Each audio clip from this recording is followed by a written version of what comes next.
Hi there, Sim Sports fans. Time for episode 4 in our Bargain Bowl 12 preview. In this edition of the preview, we're going to tackle the next 3 races on the card, and those 3 races happen to be the John's Call at a mile and a half on the turf, the Vimes Turf Distaff at a mile and 3/16 on the turf, that's our Philly Mare Turf, and the Kaif Mile, which is our Turf Mile. Let's jump into the Turf Mile. In the beginning, Kaif supported the series, gave us some credits, so the race has carried his name since the beginning. Fillies have won this race 4 times. That's 3 different fillies. NZ Thrill down there is our only runner to win this race twice, and she was a filly. Only one runner, interestingly enough, over 10-1 has ever won this race. And it's a pretty wide open race a lot of times, and that was in 2005. Groovemaster won at 11-1.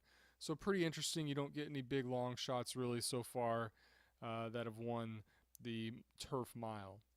Now, the fastest running is held by NZ Thrill, and it's just barely. In 2013, Skyscrapist ran a 105 speed figure, just slightly slower than NZ Thrill's here.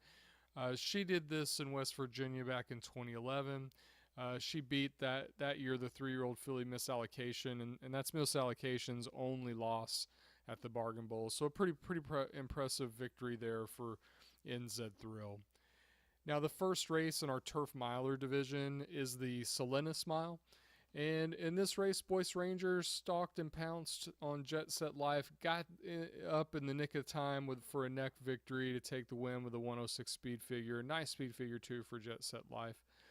And, forgive me, Gowans, but Parquet Forestal, that's what I'm going to go with there on that pronunciation, was third. Roderick's Pins, fourth. The turf milers, then it's a little while before we get to our next turf mile race, and it's all the way over in September, and it's the Kamikaze Mile, and this takes place over in Japan.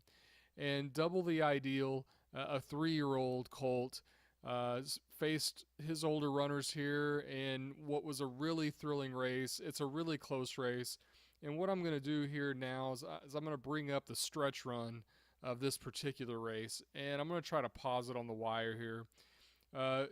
So the number 11 here, this is Boyce Ranger. The number 9 that's moving up here to his outside, that's Roderick's Pins. And the 10 here on the inside, that's going to be Double the Ideal. And these are all 3. If you notice, the silks are all the same. This is Dragnill's stable, just charging to the wire here. And it's coming up pretty quick. Oh, I nailed it, it looks like. And to me, that looks like Boyce Ranger kind of got the nod there in the middle, but as the photo would let us know, it was definitely Double the Ideal who got his nose down on the wire there and beat out stablemate Boyce Ranger, who beat out stablemate Roderick's Pins. So a really thrilling running of this particular race. And they earned big speed figures, 110 speed figures did these 3 guys here. Drew Land ran a pretty nice 4th, and Past Is Gone ran a nice 5th. But they were all not in it here, as Dragnill dominated here in this particular race. He always does well with turf runners, especially at a mile or sprint distances. Now, the last mile race in the series is the Lantau Mile, and Double the Ideal was improved off that performance there in Japan, and he earned a 113 speed figure, incredibly fast. He hit the front early on in the stretch and just stayed on strong to hold off Zent Karali. And Boyce Ranger ran another good race up in 3rd. Lee Crioso, a really solid mare in there for 4th. Drew Land, again, pretty solid, but only good enough for 5th here this time around. So our turf mile division looks like this here as we're going into the Kaif Mile. Boyce Ranger with a win and a 2nd and a 3rd has got 20 points. Double the Ideal. I've misspelled his name there. Has got 20 points as well off the strength of 2 wins, and probably has the momentum going here. Should be the favorite. St. Corrali has 7 points. Jet Set Life 6 points. It's going to be another good turf mile, as always. Look forward to seeing if Dragneel can take the top 3 positions in this particular race. I don't really have anybody to challenge him this year, but I know some others do. Let's jump now on to the Vimes Turf Distaff. Again, this is another race named for a player. Vimes, who again supported the series early on, and in the first running, or actually first 2 runnings of the Vimes Turf Distaff, Nada Mukau was a Grade 3 winner that would come over and race in the Bargain Bowl, and Over Highland beat her both times in the first running and the second running. Pretty incredible, really competitive between those two. It was another good rivalry early on to kind of keep the series going and just adding to the mystique of the series. Hirokin would also be a dual winner. She won in 2013 and 2014. That first race she won there in 2013 is the longest and shot to ever win. She's the only one over 10-1. So this is another race where favorites tend to do pretty well in winning this particular race. The fastest Vimes Turf Distaff was last year with Time to Turn, and she earned a 103 speed figure in South Africa. Sat in 5th, a little bit mid-pack there, and she closed down and got and held off Sakura's Cry there in the stretch. Hirokin ran a pretty good one as a 5-year-old, but she was 4.5 lengths back there. The first race for our fillies and mares going on the turf is the 1 1/16, or 8.5 furlong Blue Bonnet. That was won this year by Van Varis, who set the pace here. It was a pretty fast pace, and she held on to win, earned a pretty good speed figure, 108. Sakura's Cry would finish second, Hirokin third. Power Walzer would get in there for fourth. The fillies then move. Next race isn't until August. That's the Bargain Princess, and that's at 1 1/8, 9 furlongs, and Time to Turn stepped up and outclosed and caught Hirokin late here by a 1/4 of a length, and another good battle between these two. Game Secret third, Sakura's Cry fourth. You can see these fillies like to compete against each other quite a bit. The third race in the series is the Over Highland, and our 3-year-old filly, Fort Lador, who was second in the Bargain Turf Derby. That's our 3-year-old turf 1.5 mile race, and she ran second facing the boys there. And maybe that was a good prep for her. She comes in here to the Over Highland and just closes from 17 lengths back. I mean, that's incredible to win by 2 1/4. Aishin in here set a pretty grueling pace for the distance and held on for second. 7.5 clear of Time to Turn, who just didn't quite close into these guys. These guys were on their game, and this race was slightly longer than what the next race is going to be in the Vimes Turf Distaff. So we've got a really nice setup. Van Varis is not going to go here. This is a really tight division. Time to Turn has the slight lead with 14 points. Fort Lador, even though she's a 3-year-old, she's right in the mix here to grab filly mare turf honors. Hirokin is in it again for this division with another good finish. Sakura's Cry is in it. Even Ishin In is in it here.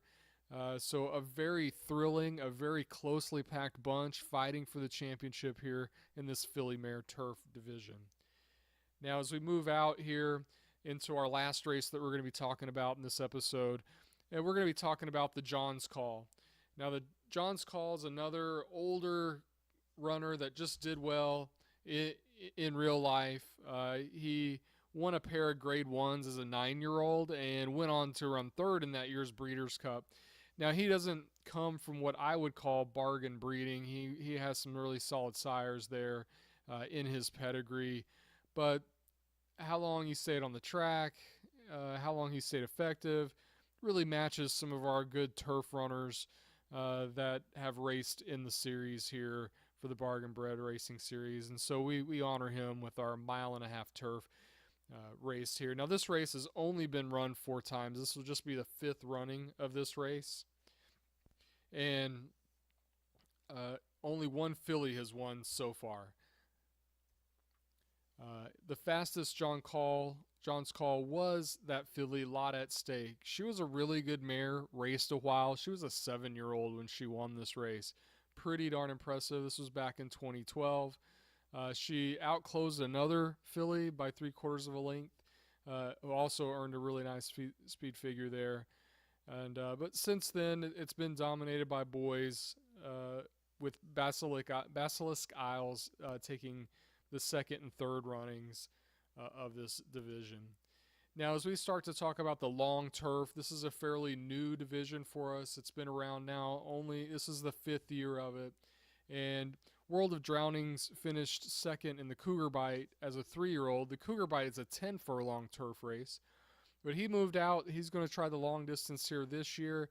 And if you notice the grade 2 he earned the grade 2 early in his 4-year-old season. And sometimes graded winners, when they come back and they face restricted bargain company, they don't always live up to those graded winnings, but he is an exception to that rule. He wins here over Sea Levels High by 2 lengths, getting a win here in the Kings 13. Really unthreatened, pretty dominant there. It was a long way back to third. The next race in our long turf division is the Arc, over in France, and World of Drownings again. This time he puts together a really good 112 speed figure going that 1.5 miles. He wins over Midnight Bells by 3 3/4. Again, a long way back to Sea Levels High there in third. And then the Wombat Cup, we're going 2 miles down in Australia. World of Drownings, an 8 1/4 length victory for him. Sea Levels High, a good second again here. Grand Pilot. And there hasn't been a lot of competition in this particular division. World of Drownings has just been dominating. He's won all 3 races in the division. And Sea Levels High, with a couple of seconds and a third, is technically still in it. If World of Drownings finishes 6th and Sea Levels High wins the John's Call, she will have 31 points. World of Drownings will have 30 points. Now, that seems like a very, very long shot to happen.